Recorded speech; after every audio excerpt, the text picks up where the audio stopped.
Asante sana. Wapigie makofi hao vijana. Sema amen. Naona mlilisa. Hebu kuja hapa kwanza. Wende ushone nguo yako kama iliruka. Asante sana. Mungu awabariki. Haleluya. Si nilisema vipawa vinalipa. Sasa unaona vibaya. Kipawa ya vitina ilipangi. Chukua hii kipawa ikulipe.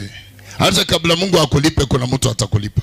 Mimi ningekuwa na kipawa ya vitina singefika umbali nimefika. Nilichagua kipawa ya Mungu kwa sababu inalipa.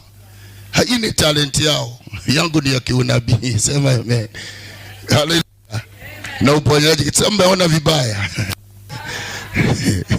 Sasa unajikunja na huna kipawa. Siwezi kulipa juu ya vitina. Na sisemi na walipa waende kununua nguo. Na unajua mtu wa vitina ananga vazi. Yeye anakuwa tu hata irarukangi. Lakini anajua kurarua ya wengine. Jamani wapigia hao makofi. Yehova tukuzwe. Ambia mwenzako kuanzia leo uwe na kipawa. Na wengine wamekasirika, angalia tu uso wa mtu utajua. Usijali ni kipawa yake ama Yehova tukuzwe.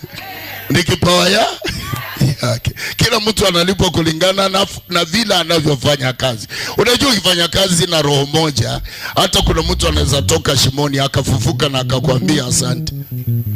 Yehova tukuzwe. Kila mtu angalia mtu tu, utaona hiyo ni kipawa yako kupiga vijiti. Haina shida hiyo vijiti. Lakini kulipwa ni kitambo.